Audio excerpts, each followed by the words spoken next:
years, and probably the only one left around here that knows as much about the fire department and the fire district. I am a current fire commissioner, but I'm also the historian for the fire district and the fire department. Nick, you want me to use that? Yeah, we're having a hard time back. All right. There we go. All right. Yeah, so as I say, we can do it. But I usually drifted away. But I passed out these books. I only had 18 of them. I got to have them back. They belong to the board of directors, so I can't give them away. But if they could team up, I've got 3 left here if there's anybody left out. We have 6 oh, there's left. 6 left. Yeah. So if anybody is left out there, I could. Kaylee here is our community risk reduction specialist. It used to be called a fire prevention officer, but in this day and age now they get a more fancy title. She has to help me out tonight with the high technology part of actually hooking up the projector and the computer and all that sort of thing. So I asked her to come along, and then she'll give you a little spiel at the end on our fire prevention education sort of thing. So I try to make this as interesting as I can. We've got a couple of little short 9-minute movie things we're going to do here. One is from our, it's about circa 1938 or 40, when we had our first motorized fire equipment coming out of the Child Avenue Fire Station and going down what used to be Child Avenue and Howard Road. I'll kind of narrate that a little as we show it, and then we did the same movie over again in the 1980s, around 1982, using a more modern truck and using the same route to show the difference. So eventually we'll get into that. But to start with, I'm going to do some reading here out of this book. This book was done at our 75th anniversary, and it's 4 more years and we'll be up to our 100th. So this is older material, but I wrote most of this book back in 2001. John Robatella was the editor. He corrected all my bad spelling, made sentences out of what I didn't. So I'll start with that, and then as I say, I'm not going to read the whole darn book, but you've got it in front of you. And as you get to there's a lot of picture pages in there and that, and we can go through it page by page if people are interested. You'll notice, like the original, I think there's original slip in the original year they were organized. I think they had 69 fire calls in the year. Last year we had 5,126. People don't even realize that those trucks run that much. In this day and age, they don't go out of their lights and siren tearing around all the time. They use them necessarily. You hardly hear a fire truck at night because the traffic's real light, and our guys don't want to wake everybody up, so they don't go tearing down the street with lights and siren. But again, it doesn't help your perspective when people say, "Oh, there's never any fires in this town. Nothing ever happens." The news media doesn't even report 1/10 of what we do in a given time. And there's some really horrendous stuff that goes on. So, all right, well, I'll get started here with the reading part. Anybody's got questions? Very informal. Just speak up. You watch. Anybody's got a hand up? So it was in the late 1920s. Houses were going up in the Beechwood Gardens tract and gates. That's over where 390 between Lee Road and the First Side Street. Half of Beechwood was taken out for the 390 expressway. The gates, they were going for $1 down and $1 a week. People were putting up shacks, and on one cold winter night, a mother left her 3 children in one of those houses and went next door. Before she returned, a fire started. Another man ran into the burning house to try and get in, but he couldn't. The 3 children died in the fire. Now, that was in 1923. So it took about 5 years, it was up to 1927 before the local folk managed to form a fire department. And this is how they did it. That was the tragedy described by Charlie Russell. He's a past president of the fire department of Beechwood Drive, in a newspaper interview published on the 50th anniversary of the Gates Child Fire Department, which raised community awareness that fire protection and a fire department were needed in the then rural town of Gates. Now, shortly after the fire, Mr. Russell, Albert Finch, and 7 other men met in a shed on Long Pond Road near Trolley Boulevard to make plans for a local fire department. Mr. Russell became president of the fire department in 1939, and Mr. Finch was elected supervisor of the town of Gates in 1948. In the 1800s and early 1900s, residents of Gates, a farming community, had little need for a centralized fire department. In time of emergency, often a barn fire, the alarm would be transmitted by the sounds of people shouting and bells ringing when someone saw smoke from a nearby homestead. Bucket brigades would be formed to draw water from wells or ponds, and everyone within shouting distance ran to help a neighbor. But as the town's population increased, the need for organized fire protection became a priority. The only fire equipment within the town of Gates in the 1920s was housed at St. Mary's Hospital Farm on Fisher Road. Now, any of you have been around that big cream-colored barn that's on Fisher Road there, just at the Gates and Chi Town line? That barn is part of the old St. Mary's Farm. That's how old that is. A horse-drawn chemical hose truck number 21, which the superintendent of the farm, Charles Duringer, had purchased from the Rochester Fire Department on Genesee Street. It was equipped with a 60 and 40-gallon chemical tank, and several hand chemical extinguishers are mounted on the side. There's a picture of that on the page in the book you've got in front of you. That was Charlie Duringer with the horse-drawn apparatus.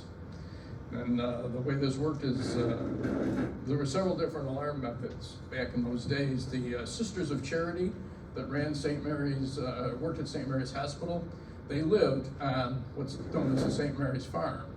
And that farm was where they grew the food for the hospital and themselves, and they helped out with the fire department. Once the fire department left, the nuns kind of monitored for another fire call coming in.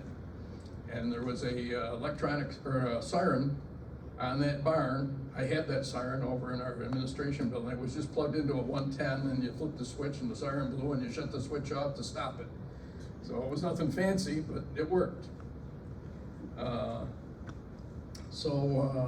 Motivated by the Beechwood Track fire and efforts of Mr. Derringer, a citizens group met in the A. Waite's garage on Behan Road on February 15, 1927.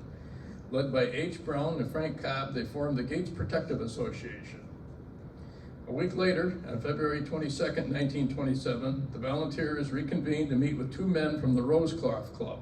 That was a civic group to discuss plans to organize a fire department for the town. Now, I never could find any organization, other than that reference to that. I don't know what the Rosecroft Club did, but evidently it was a group of must be leaders of the town that formed it. But they discussed plans to organize a fire department for the town. And at that meeting, Mr. Derringer proposed installation of a siren on his barn to summon the men when there was an emergency reported. The group agreed to begin spreading the word that a fire department was formed in Gates. A committee was appointed to gather petition signatures of town people to support a formal organization. The third meeting was called on March 3rd, 1927, in which 26 men paid dues to join the Gates Protective Association. The committee turned in a petition signed by 112 citizens in support. The first officers of the future Gates Chi Fire Department were elected at a fourth meeting on April 6, 1927, held in the Common School District No. 1 schoolhouse located at what is now 2355 Chi Avenue. There were Max Vogt, President, Harry Miller, Vice President, L.A. Christopher, Secretary, Fred Schwartz, Treasurer, Charles Derringer, Chief, C.N. Turner, Deputy Chief, and Seth Ford as Captain. The horse-drawn cart was the only equipment available for use, and members answered calls on horseback, bicycle, or on foot. A bell was installed at the top of the windmill at St. Mary's Farm. Emergency calls were directed into the farmhouse, where the nuns answered the phone and rang the bell to summon Mr. Derringer. He was out in the field working with the horses. You can imagine how long this took. So there wasn't much left of the barn after they called in that it was on fire.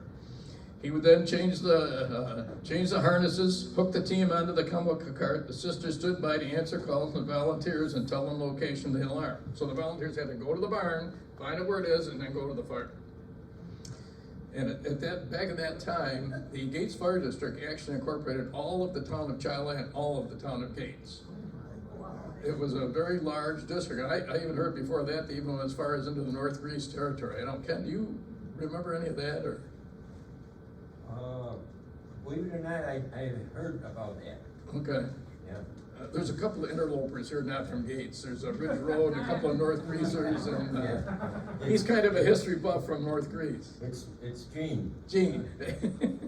But yeah, he's a past deputy chief from Kodak Park and an officer over in North Grease.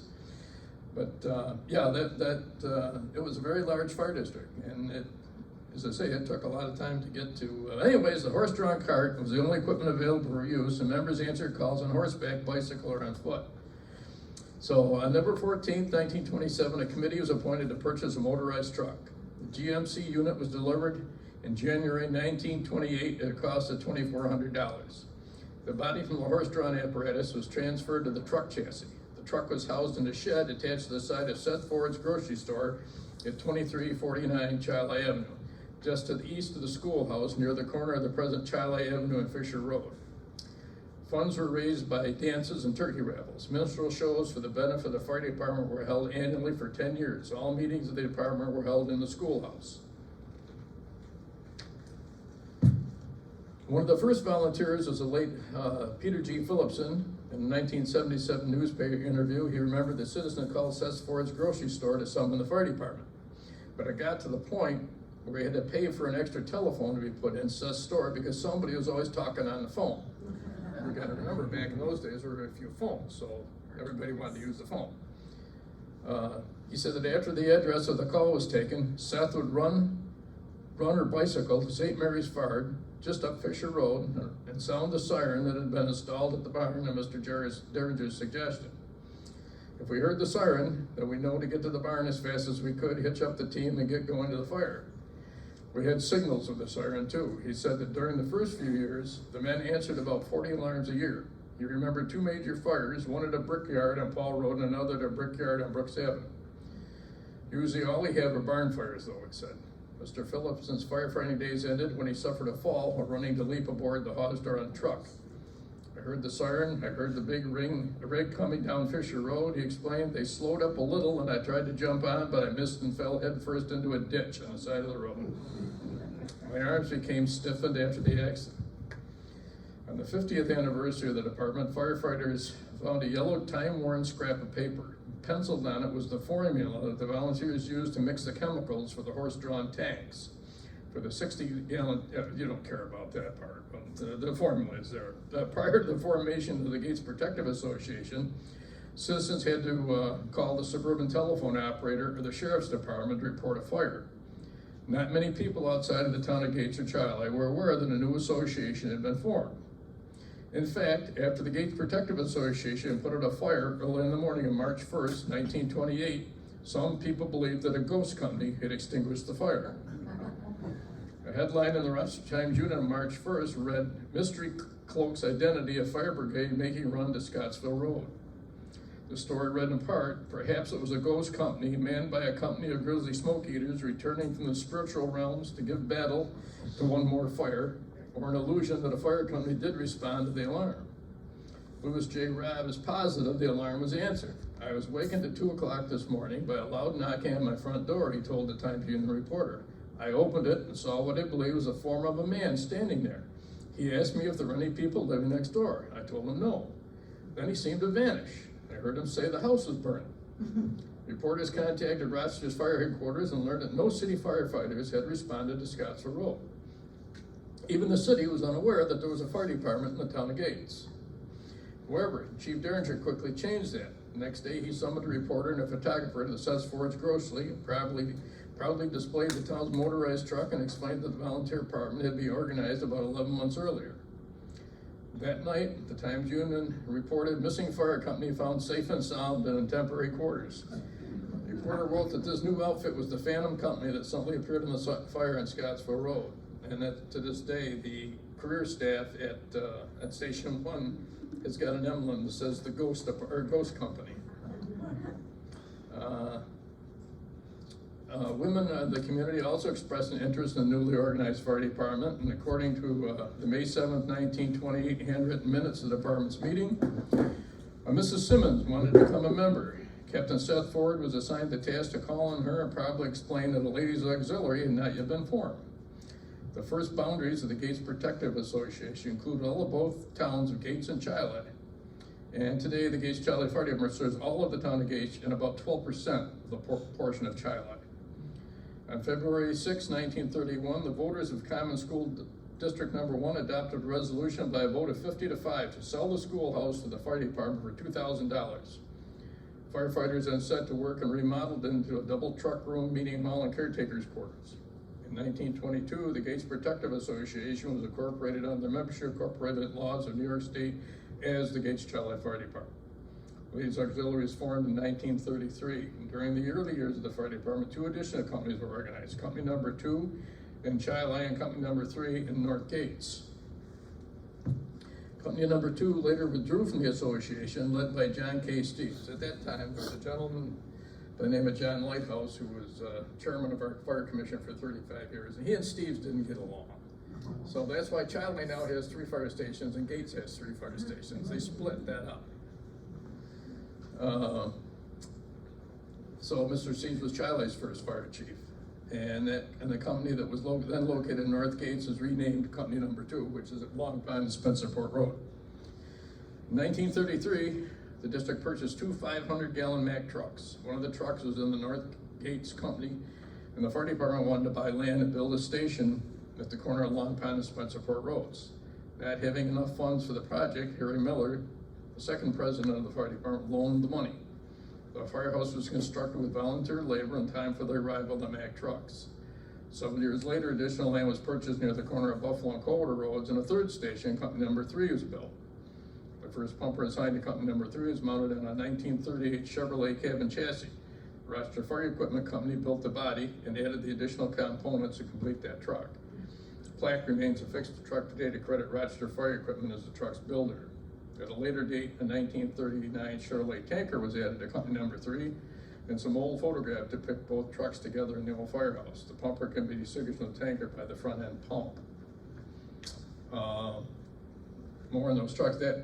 One of those 1933 trucks is currently housed in the garage of Vaca Station 1 over Child Avenue. I looked for years for that truck, and I even went up in the Adirondack Mountains looking at it. The one I found in the Adirondack Mountains, the one's pictured on the next page. Up there they have the great camps in the Adirondacks, and some of them are so large that they wanted their own fire truck. And the president of the Avon Corporation owned that property and bought that truck from us. And that wasn't the one I was looking for. I was looking for that Mack. I remember that from when I was 7 years old. I sat in the front seat of that truck at Chi-Li and Hinchy at a fire behind some buildings down there. My father was in the fire department. He left me sitting in that truck for I don't know how many hours till I was sick to my stomach from the vibration of that engine on that truck. But I always wanted to find that truck, and I knew it was sold to down around Seneca Lake, down in Dundee. I believe it is down there. And he sold it to a collector down around Pennsylvania, Maryland border. And the guy stopped in one day at Chi-Li and he says, yeah, I got one of your fire trucks. And the guy looked and said, oh, that's not one of ours, that's Gates. Is anybody down there I can talk to? He said, well, if you just go down there, there's a guy, Jim Werth, hangs around there all the time. He's probably there. It was 4 o'clock on a Saturday afternoon, and I just happened to be washing my truck. And he came, I said, I've been looking for that truck for years. And I said, do you want to sell it? And no, I'm gonna refurb it. I said, well, if you ever want to sell it, you call me. So 5 years later, 8 o'clock on a Saturday night, my phone rings and it's the guy. He says, I'm never gonna refurb that truck. He says, you want to buy it? I says, what do you want for it? Oh, how about $5,000? I says, sold. So now I had to go do some quick talking to get somebody in, so I didn't get stuck with the $5,000. But we bought the truck, and Bill Gillett's son, we took it out to his shop on Ridge Road, redid that old truck, and it really is a collector's item because it's a 1933 Mack. And when I called the Mack truck company, I have the original invoices for the truck, but the truck, that model they said was never made in 1933. It says that's a 1932. I says, the plaque mounted on the truck says it's a 1933, it's right on there. He called me back, says, we made 5 of them, and you bought 2 of them. And that's probably the only one that's left. So that truck would be, to a collector, worth a lot of money. But as I say, we use it for parades and things like a lot of you must have seen it around town. So as we go through this book, now, as I say, I don't want to read the whole book to you, but as things went on, obviously business got better. There was more fires, a lot of brush fires. They struggled again for payment to run the fire department, and that's when they decided they would form a fire district. That's why the fire district. Fire district is elected commissioners, and they have a taxing authority. So to this day, you have myself and 4 other guys that are elected fire commissioners, and we determine what the fire tax rate will be for the Gates Fire District. Now, everything was, as I say, the fire reports here, there's a fire report page there from 1944. You can see they had 44 fire alarms in that month. Last month, we had 444. And we don't get as many false alarms as they used to have. On the page 18 there, you'll see that those 2 trucks there were purchased in the I believe they were 1950-51 trucks. One of them, shortly after delivery, was involved in a very bad accident in Buffalo and Howard. They were going to a fire in a trailer on Scottsville Road. There was a state trooper at the intersection. He got out of his car, walked into the intersection, knew the fire truck was coming, saw it coming down Howard Road, stopped all the traffic, motioned the fire truck on through. This guy coming down Buffalo Road never saw the trooper and never stopped, and he plowed right in, hit the fire truck. And I believe there's a picture of that in here. Yeah, there's a picture of that somewhere along in here. But fortunately, nobody was really hurt very bad, but we wound up selling that truck to the Crystal Beach Fire Department down at Canandaigua Lake. There was a second truck put in the fire station on Chile Avenue, and that's the one on the bottom of page 18. That's that white Gates Fire District, what you call a squad truck. And so to get more funds available, in 1954, on page 19, you'll see they started their first fund drive appeal. And to this day, they still run a fund drive for the Gates Chile Fire Department. Again, the Gates Chile Fire Department are the volunteers that work for the Gates Fire District. So the Gates Chile Fire Department extinguishes fires for the Gates Fire District.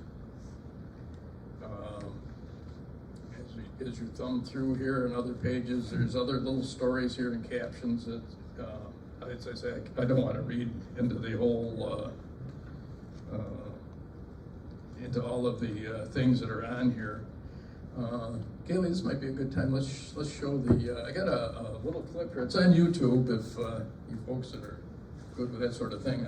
I apologize for the graininess. Again, it's a late 1930s film of the 1933 Mack coming out of the firehouse on Chile Avenue and proceeding. I'll narrate the route as it goes here.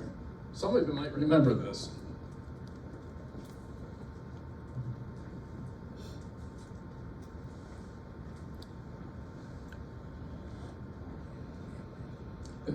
This book, by the way, that you got is there's a couple of them in the Gates Library.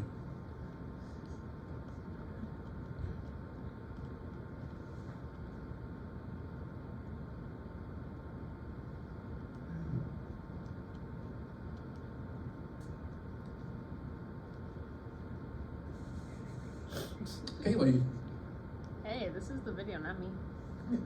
Someone was trying to fast forward the VHS tape. What's that pull up for precise seeking? There you go. Okay, as I say, this is great. Okay, that's in the back room of the 2-bay firehouse on Chile Avenue. There's the phone. That's Al Marble. He was the chief at the time. So he's taking the fire call. And there used to be a blackboard. They write the address on the blackboard. He yells for the guys to come out back.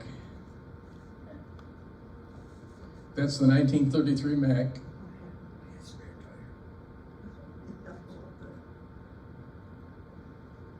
That is your truck?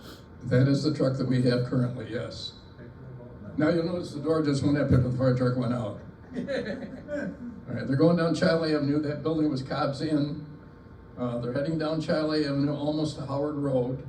On the right-hand side, where Ryan's Red and White, there was a farmhouse there. Chiley and Howard came to a T. There's a little creek that runs around Heidelberg there.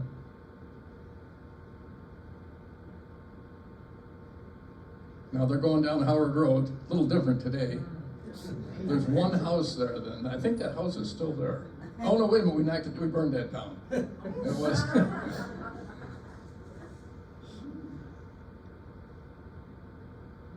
All right, so now you'll see when they get to the railroad tracks, there is no hill like there is today. Notice the modern cars. I think that railroad track is right around here somewhere.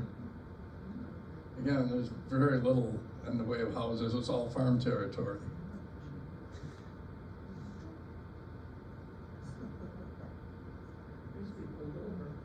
Yeah, they don't nowadays. You got that right.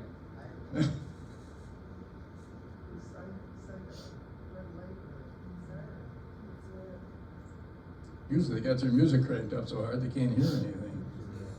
Yeah, there's the railroad tracks. Yeah, Nope. it was a great crossing. Bounce over them.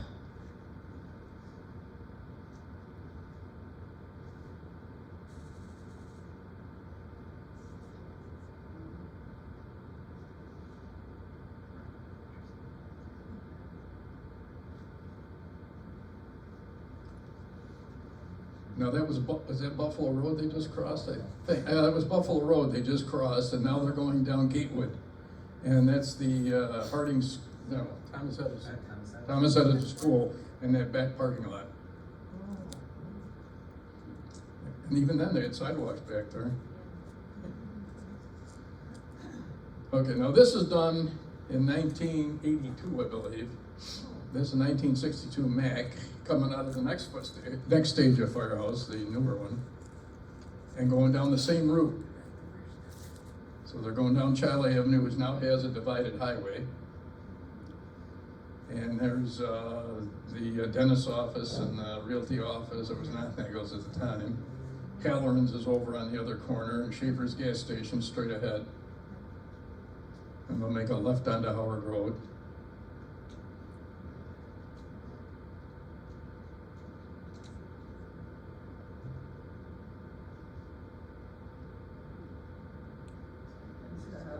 Not Walmart. Yeah, there he goes, yeah, and there's Greenbrier to the left, Walmart's over on the right.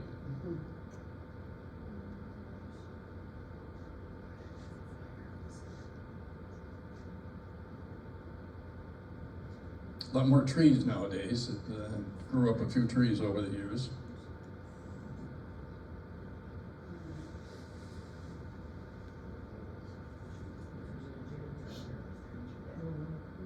Got a modern garbage truck. A lot of electric poles. And there's the overpass now over the railroad tracks. So easy excavating's right under that.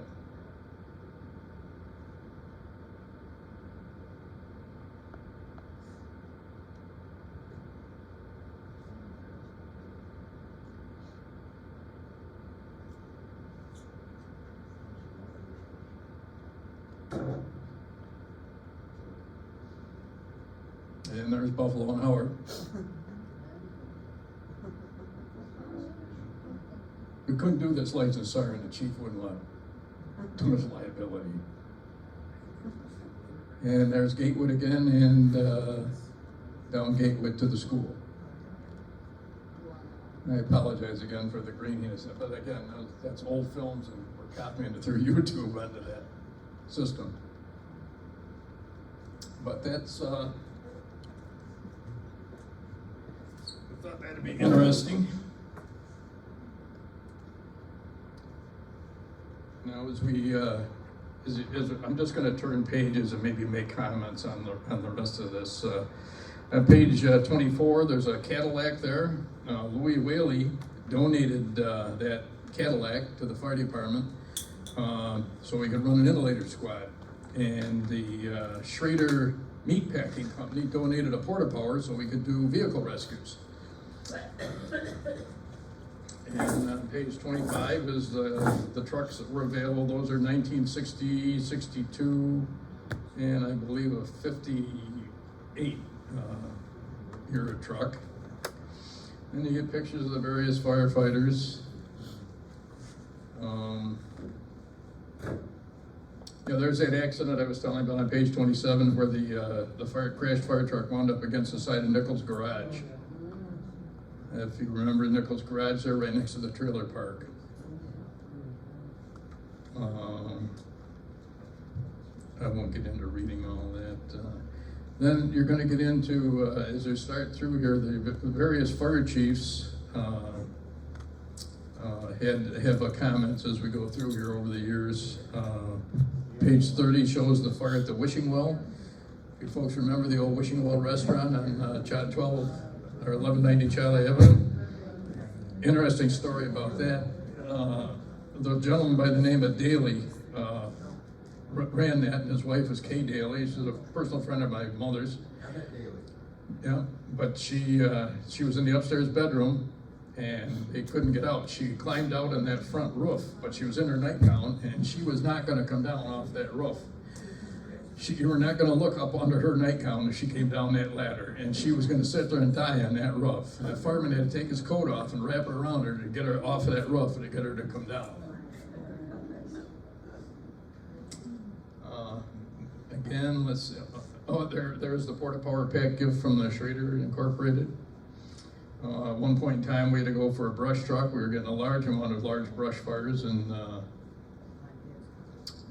as we went along, we had to keep upgrading equipment and increasing equipment.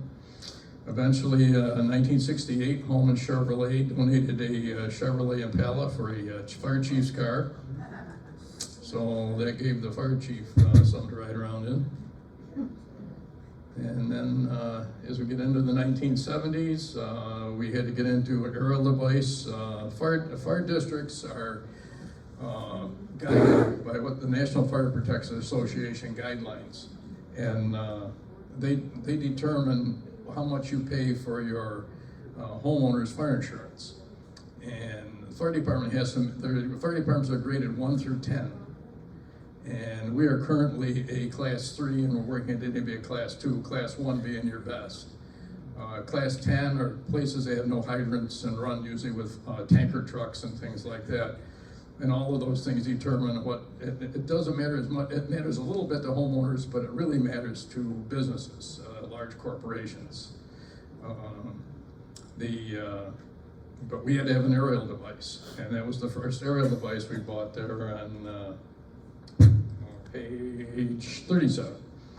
And now we are the only, I had an argument with the ISO guy because we were buying another aerial truck, and they studied it twice. So we're the only fire district in Monroe County that would be required to have 2 aerial trucks. Wow.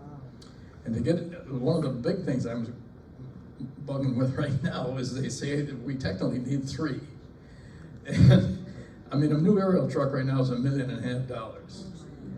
And so we're trying to work our way around some of this stuff. There's other ways we can accomplish what needs to be done. So fire commissioners are always trying to look out for your tax dollars. And huh? I know, nice guy, huh? Yeah. I was fire chief in 1975, 6, and 7. So I'm on page 40. Excuse me, what page number are you? That's page 40. 40, thank you. Yeah, that's me in the upper left. Yes, ma'am. Could you differentiate fire chief, fire commissioner, what's the difference? The fire commissioners are elected by the public, and they run the business of the fire district. They spend the tax money, and they buy the fire trucks, but of course, you have to have input from the fire chiefs and that. Fire commissioners cannot interfere with the operations of a fire department. When the fire chief is on duty, fire commissioners cannot override him on anything. But the fire chiefs and the assistant fire chief are appointed by the fire district, and they work for the fire district. It's kind of a neat thing. These are all state laws governed by the state of New York. There's a book, it's probably 1.5 inches thick of laws that govern fire districts and fire departments in the state of New York. And It works well, it does work, and, So the commissioner is not the boss of the chief. see, not at a fire. However, they could fire them. So when it comes to an emergency, the fire chief is the boss and that's it, no one can override him. But when it comes to the business side, the fire commissioner is overriding the chief. When it comes to business only, not fire calls, not emergency services. Back to the fire calls, do the fire trucks go out every time there's a request for an ambulance? No, there's a system in Monroe County. There's priority 1, priority 2, priority 3, and priority 4. Fire trucks go out on priority 1 and priority 2 if the person that called 911 states there's severe bleeding or trouble breathing. Because generally, we can get a fire truck anywhere faster than an ambulance. And I probably shouldn't even say all this stuff, but right now in Monroe County, if you notice a lot of people get injured, they'll say they're transported to the hospital on by personal vehicle. You can wait 30, 45, 50 minutes for an ambulance around here.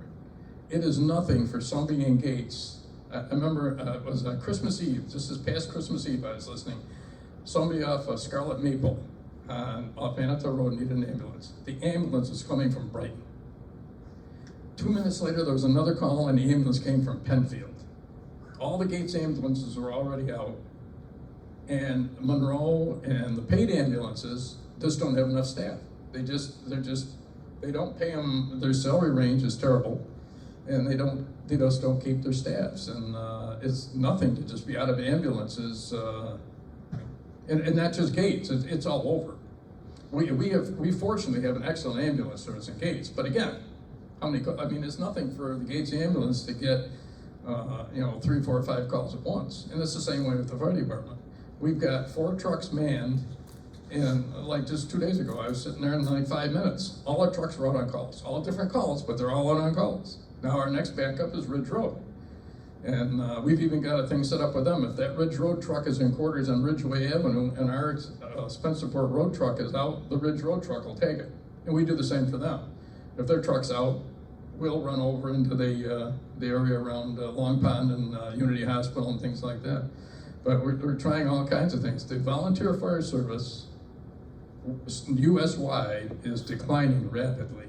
There just isn't enough people. And that is why we've had to hire so many career firefighters. And we feel it's imperative to go with the National Fire Protection Association rules of having at least 4 firefighters on a truck. You have a driver, he runs the truck. You have an officer, he runs the group, and we have 2 firefighters. And that's what we try to maintain. And we've just finished hiring our last 9, and that will give us, when they graduate, we'll have 4 men on all our on-duty apparatus on all shifts. And there's people that say, well, they don't need that, firemen sit around all day. They don't sit around all day, not when you have 5,100 calls a year. And it's split between EMS and fire. We do, that's about pretty much equal. They're usually around 2,500 of each. But well, certainly got off on that tangent. Again, the rescue type work that we do increased exponentially as we went. There's 41 miles of expressway in the Gates Fire District. Our district is 29 square miles. We go from the corner of Scottsville and Ballantyne Road at the Genesee River. Our boundary line goes down the center of the Genesee River to the Barge Canal, turns and then runs, it crosses in a couple of spots, but then it goes all the way out to Manitou and Spencerport Road out that way and across. The original fire district lines were set up around farmers' fields. And that's why you wind up with, we had a situation, I had to change it here back a few years ago. We changed the boundary lines of the fire district up around Marshall Road. There was a tract up there called Wellington Ponds and a couple others. Well, before they built, they had the streets laid out, and when I looked at the map, you could wind up with your living room in the Gates Fire District and your kitchen in the Child Life Fire District. Now you can imagine the trouble that would cause in somebody's tax bill. How much of your house is gonna pay, what? And so, well, there was just one owner of the property, which was the builder. I had a public hearing and changed that and made the boundary lines go down the centers of certain streets so that it avoided that thing, but still to this day, the lawyers that laid out ours, the Gates Fire District part did good because they take like Paul Road. We got 500 feet back from the center lines of all roads. So all of the commercial buildings on all those roads are in our fire district. All the grass out behind us is in Chalice.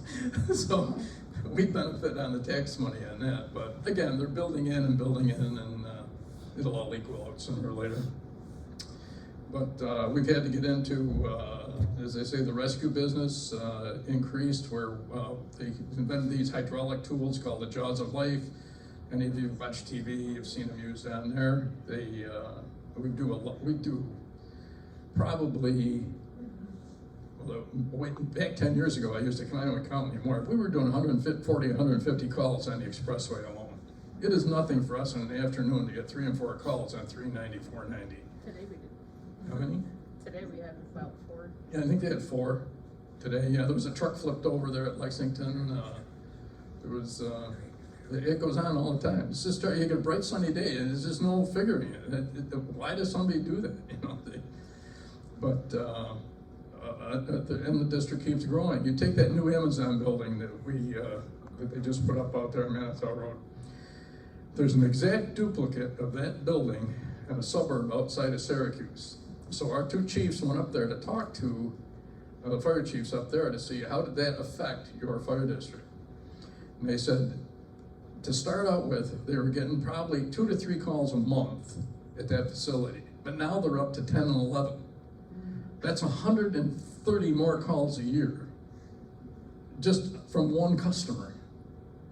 And that's not you take like the tech park. Sure, Kodak went out of tech park, but there's dozens of businesses in there and thousands of people. And we go there all the time. Wegmans is another big one. We go to Wegmans, how many times a year do we go there? I mean, they have not just their stores, but their facilities over on Brooks Avenue, Wegmans Market Street and all that. It's nothing to go there 3-4 times a week. Most of them are EMS runs, but there are fire runs, forklift trucks that catch fire, smoke, and people getting injured from, a lot of people get fork truck accidents. So we do a lot of rope rescue. We have a certified New York State, we have probably the only certified New York State water rescue team. We have the Genesee River, the Barge Canal, and all of these retention ponds. You would be surprised how many people go off the expressway into those retention ponds. I mean, it's ridiculous. And if we have a boat, Wegmans just donated a new boat to us. They donated the last one 10 years ago, and they just donated a new one for us. That'll be going in service within the next 3 weeks. We're working our way through right now is trying to get fire trucks. That's turned into a big problem since this COVID thing. It used to be you could get a new custom fire truck in 9 months. All the dealers right now want at least 32 to 36 months to deliver a new fire truck. And it takes a year to spec one out. So you're looking at 4 years to spec and buy a fire truck. And the trucks that when I was chief back in the 70s, we paid about $75,000 to $79,000 for those trucks. The last truck that we just bought 3 months ago cost us $563,000. The dealer told us if you want to order another truck right now, it's 32 months for delivery and it'll cost you $750,000. And the other thing is, with all these government regulations that they keep writing, they're discontinuing the engine we use in the trucks, and now we got to spec out a new engine. They just constantly are upgrading and changing things that force more and more expense on the taxpayers.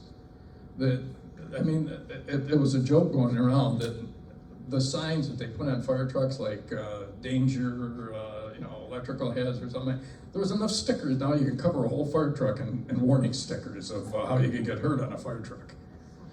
But there's a lot of issues out there and a lot of fire commissioners trying to work their way through. But then, let's see, we go through, there's a picture of a few fires in here. I don't know, remember the old Modex building on Lee Road that burned years ago? The King Trucking Company. We've had many major fires. Yeah, it's true. We only run maybe 10, 12 working fires in a year. But that's because our guys are trained well, they're fast. We have many, many fires, one-room fires. It's called just a room and contents fire. Years ago, when the scenario I went through, your whole house could burn down waiting for the fire department to get started. We're 86% of the time, we are at a fire scene in 4 minutes or less. And that keeps the fire things from way down. They say, well, why do you need all those firemen? Why do you need, because that's why. We're that fast and they will save your property. Yeah, it's a lot of damage, but your neighbors are there. People, look at these, you see these fires out west where they burn down half of the side of a street? You don't see that around here. Even those apartment buildings that under construction out there, the way they burn, you don't see that around here. But, let's see here, what else we got? Oh, we also cover the airport. The city of Rochester is in charge of the airport, but the Gates equipment, they alert Gates, Chi-Li, Scottsville, Mumford, whenever a large with a plane with 8 or more passengers on board is coming in, they get a larger response. If it's 8 or less, the airport fire department will handle it with 2 trucks in the city of Rochester. But the city fire chief is in charge at the airport, not the Gates. It's city tax property, not Gates.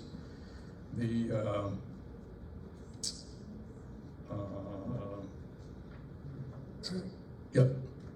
When did the town get fire hydrants? That was a huge gap. I don't think I covered that in here either. I don't recall. I guess you're gonna have to make an edit. I have to make an edit.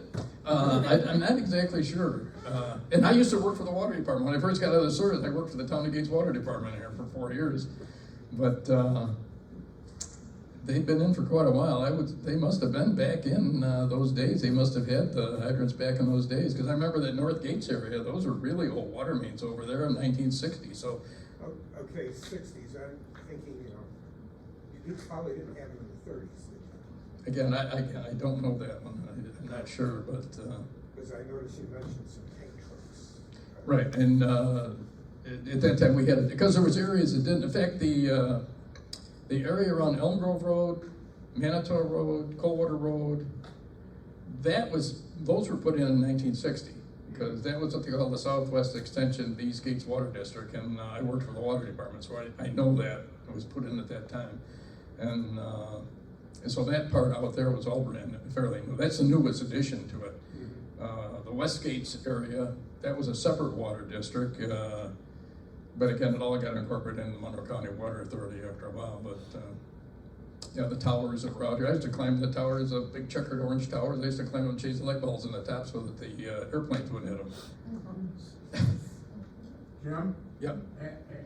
At one time, there were 2 different threads on the hydrants. And company number 3 used to have to carry adapters. Right. There's national standard thread in a fire hose, but the city of Rochester had their own. So you had Rochester standard and national standard. So we had to carry couplings depending which way the hose is loaded onto a truck in a certain direction. Well, if it changed direction, you had to have a threaded thing to change the thread. And so our trucks always had loads of those because you never knew which way you were going to go. And yeah, it was. But we used to have we had a couple of trucks with 1,000 gallons of water. Generally, we carry 500 gallons of water in our trucks, but at the time we had 750s and 1,000, and that was because you had some of those houses have real long driveways, and you'd have one truck have to go all the way up those long driveways, and those, especially in the farm areas. Even today, there's some of those on Coldwater Road, Manitou, places like that we can still use a tanker. And the other thing was, now they've changed a lot of them, but the expressway. If you had a tractor trailer on fire at the expressway, it would take 2 or 3 trucks or get a tanker. And but what they've done now, you'll notice if you're driving down the new 390, 490, you'll see a hydrant connection on the wall, on those walls they put up. And those are tapped to the other side of the wall. There's a hydrant on the side street. So, and then the fire department knows where those all are. And they would direct one truck to go and hook a hose through that wall. There's been a lot of changes to a lot of that stuff. Again, it's, there's a lot of computer control things now. I mean, nowadays, our dispatcher over there at Child Avenue, he knows where our trucks are all the time. He's got a computer screens in front of him. He knows if there's a fire truck out on the road going down Howard Road, and if he's right around the corner from something, it might not be the truck that's supposed to go there, but he'll send that truck because he knows he's the closest. Let's see here. I think your question about the fire hydrants, I think that's the first question I've ever seen him not know the answer to.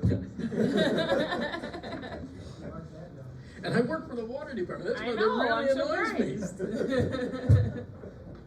I'll have to make a note of it.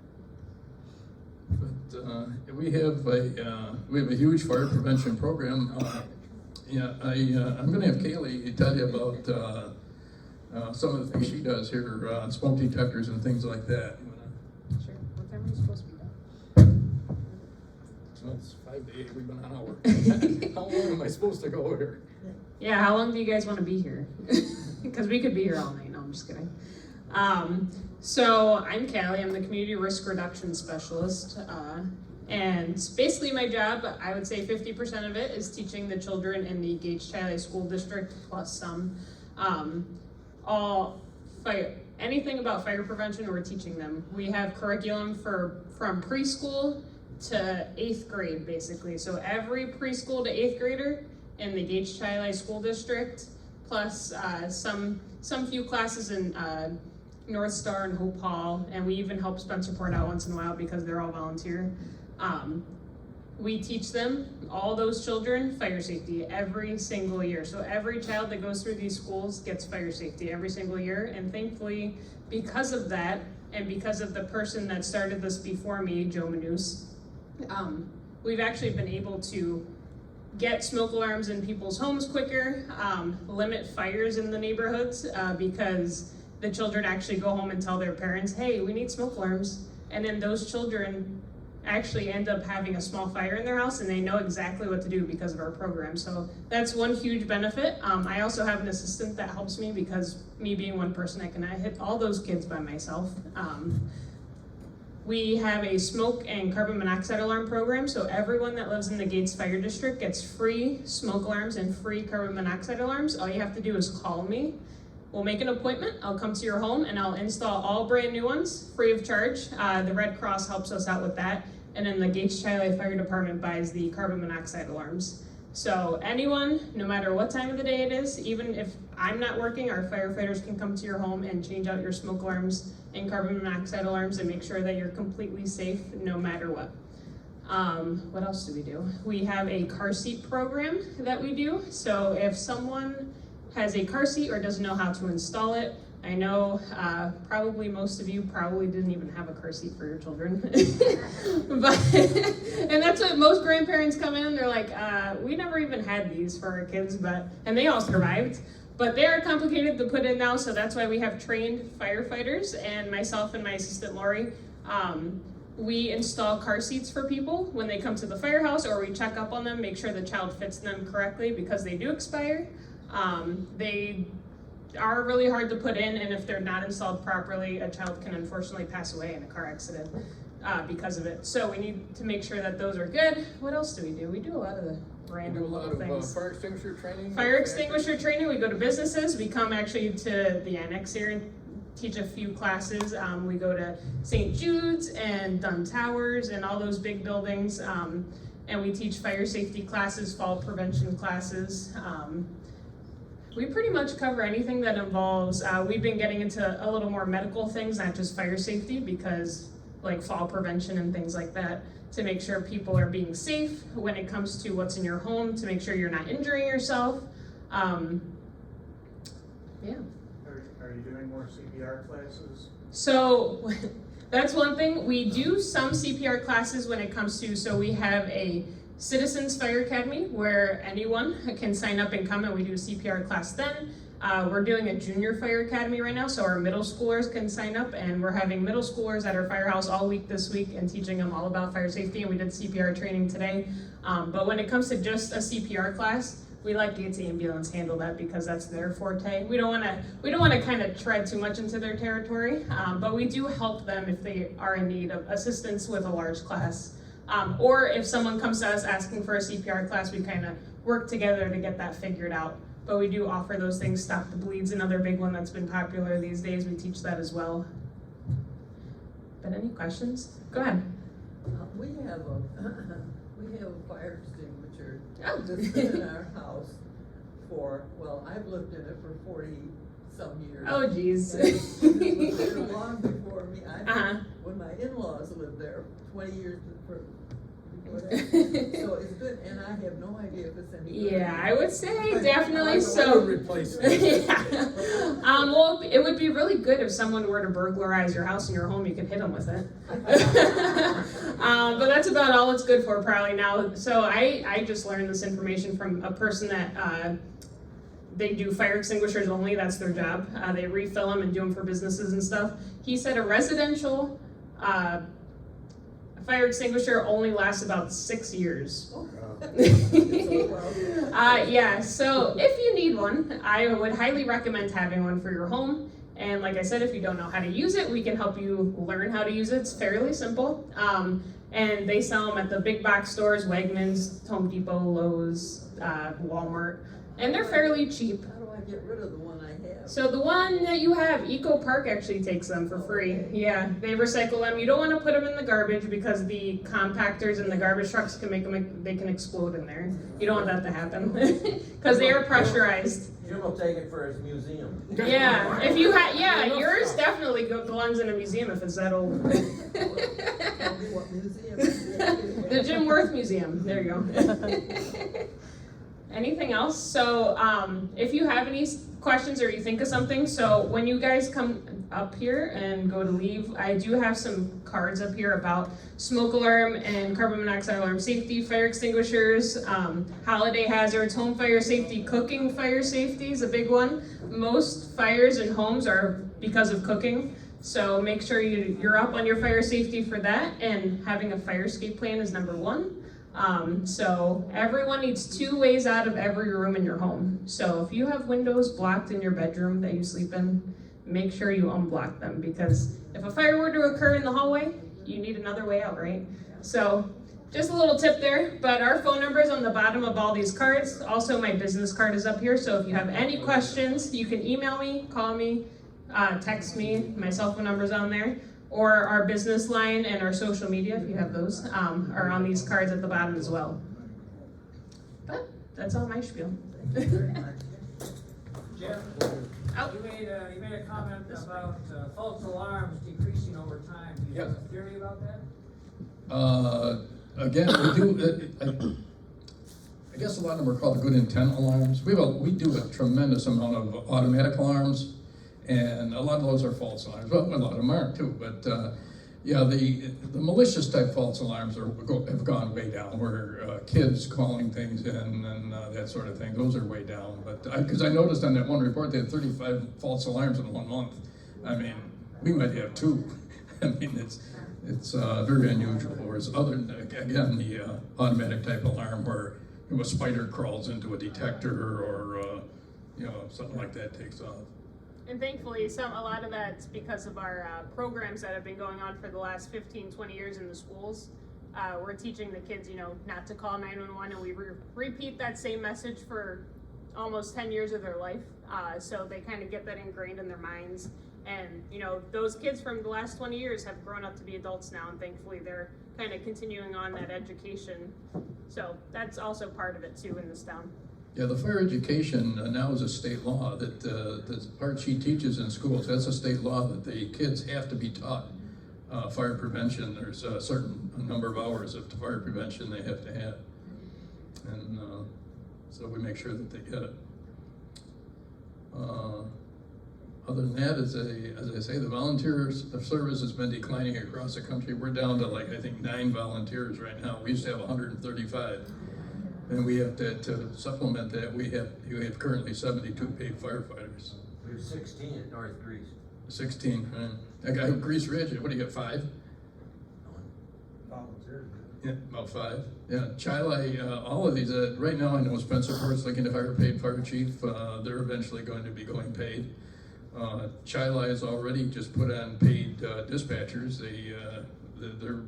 Everybody around here is, it's just the way life goes. Lifestyles changed and people got better things to do, and you know, with the increased call volume too. I mean, there's just no way that a volunteer fire department could handle 5,000 calls in a year. I mean, you know, these guys leave work and stuff, you'd never be at your job. I mean, as I say, it's not that in a 24-hour period, I make it a habit every morning at 7 o'clock, I check the night sheet and the night runs and the previous day.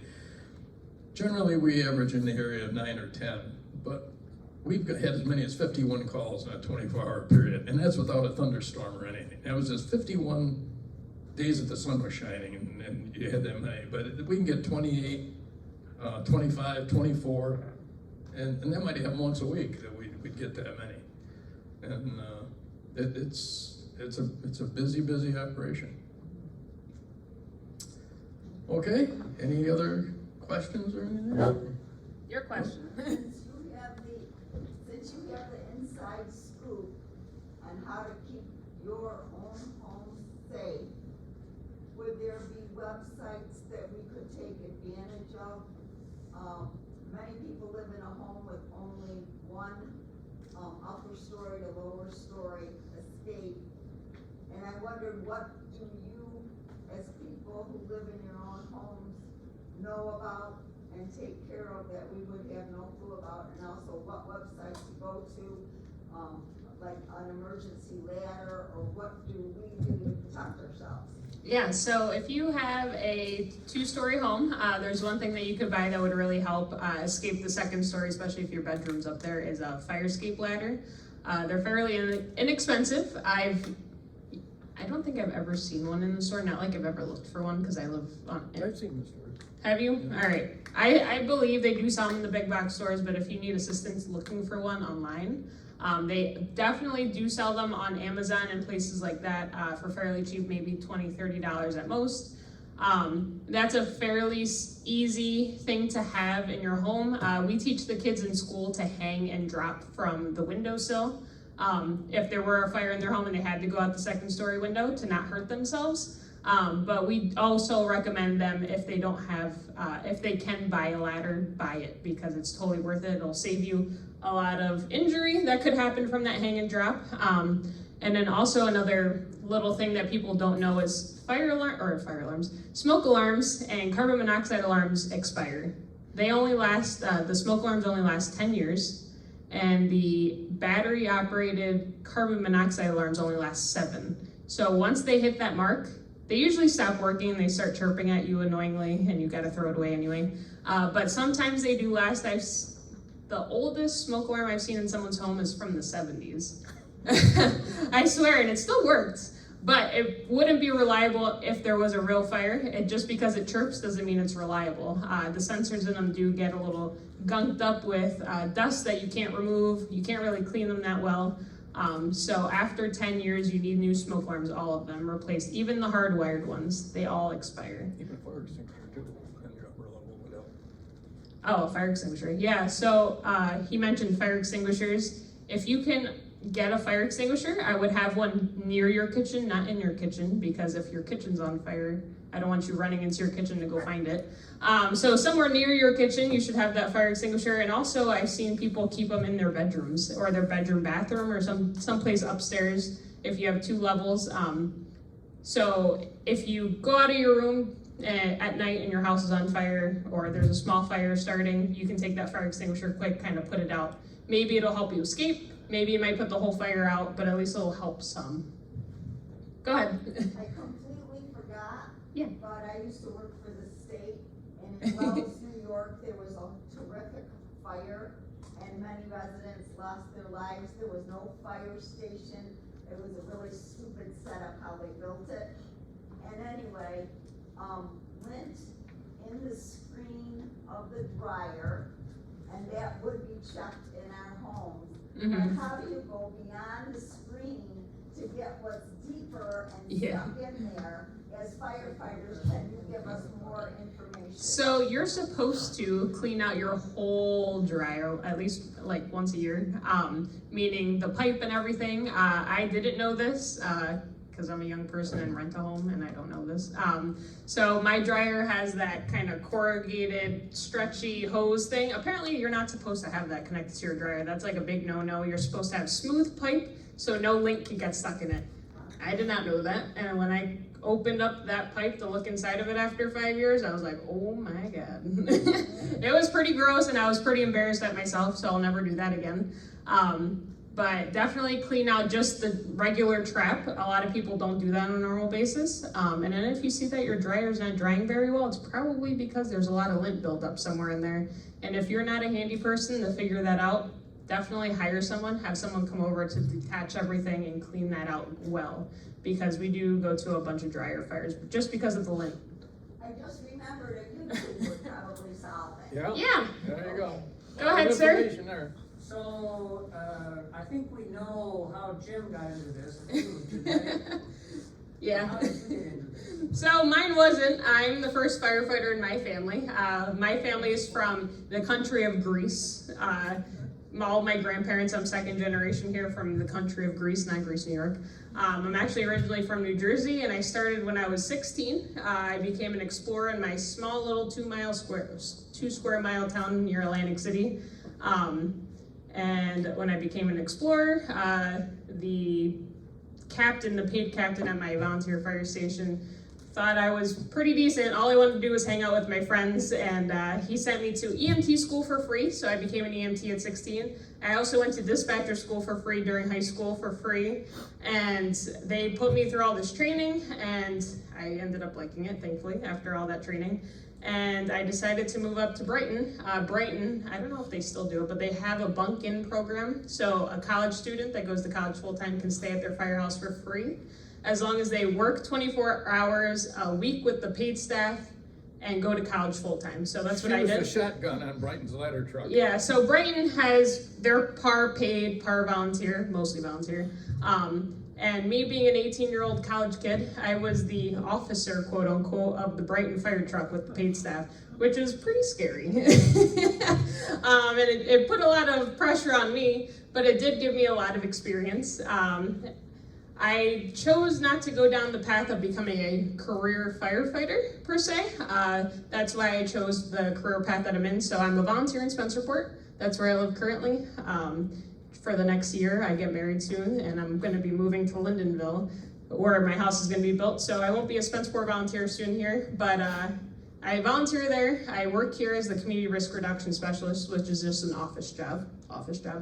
And I also work for Gates Ambulance too. That's where I started. My love for Gates was working at Gates Ambulance when I was 21, and now I'm 27. So that's my story, and I'm sticking to it. All right, any other questions for either one of us? I know we kind of held you over a little bit.